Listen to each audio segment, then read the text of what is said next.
Hola, queridos estudiantes de los grados séptimo. Hoy quiero hablarles y darles la bienvenida a la asignatura de lengua castellana y lectura crítica. Y los temas que vamos a abordar son el texto narrativo, sus características, y el texto expositivo y sus características. Los textos narrativos son narraciones, relatos de unos hechos reales o imaginarios que le suceden a unos personajes en un lugar cuando contamos algo que nos ha sucedido o que hemos soñado. Cuando contamos un cuento, estamos haciendo una narración. Sus características son: el narrador es quien cuenta la historia, puede estar presente como uno de los personajes, ser omnisciente, que todo lo sabe y va relatando la secuencia. O ser testigo, no conoce nada de la historia, pero va narrando lo que observa. Segunda característica, los personajes son quienes actúan en los acontecimientos que van sucediendo en el relato. Pueden ser personajes principales. ¿Quiénes son esos personajes principales? Los protagonistas sobre los que se basa la historia. O secundarios, quienes intervienen en hechos puntuales del relato.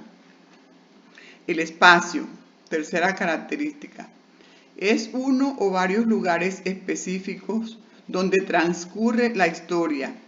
El lector logra imaginar cada espacio y sentir emociones particulares a través de la descripción que detalla el autor.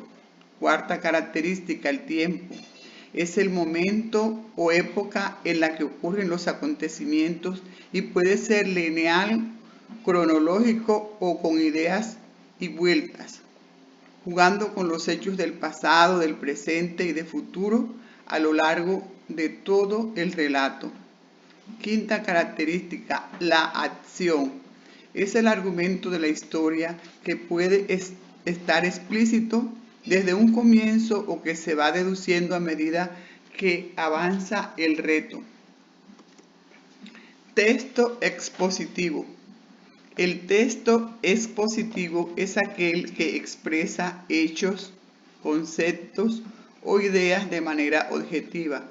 Se utiliza mayormente para informar o divulgar ideas o conceptos de interés, muchas veces en ámbito escolar y académico. Dentro de estos textos expositivos tenemos unas características bien puntuales, que son: este texto es objetivo.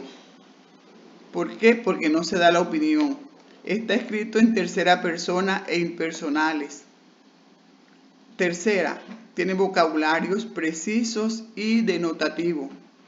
Cuarta característica, definiciones, se denomina, se llama y consiste en punto suspensivo. Cuarta característica, ejemplos.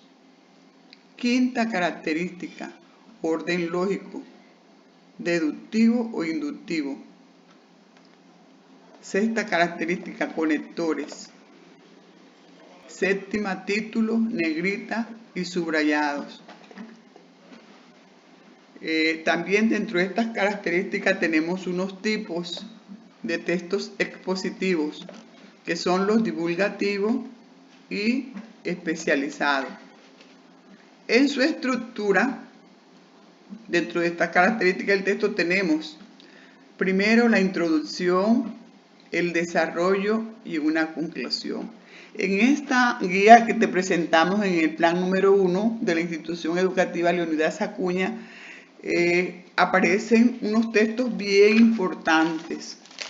El primer texto que aparece es sobre el Principito, por Antoni de Saint-Exupéry, y aparecen unas preguntas bien concretas, sencillas, que si tú lees detenidamente los conceptos y las características, podrás diferenciar cada uno de los textos. Entonces, las preguntas están bien claras dentro del Principito, y la primera es qué es la narración, define qué es un texto narrativo, qué es un texto real, ficticio, sus personajes. Está bastante claro, sencillo, para que tú te puedas dedicar hacer esta guía con mucha precisión, a leer detenidamente, a tener en mano diccionario, borrador, si te equivocas que no te dé pereza borrar, porque esto hace parte de tu aprendizaje. El segundo texto es también un texto interesantísimo y nos habla sobre el agua, la importancia que es el agua en el ser humano. Yo diría que sin agua no podemos vivir, entonces hay unas preguntas también bien puntuales donde tú vas a leer detenidamente, vas a comprender, analizar y luego vas a responder.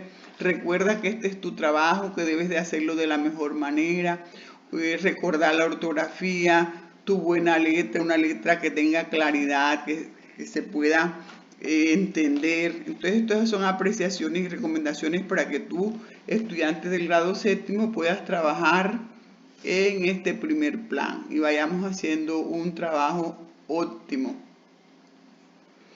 Entonces, mucho éxito en tu trabajo.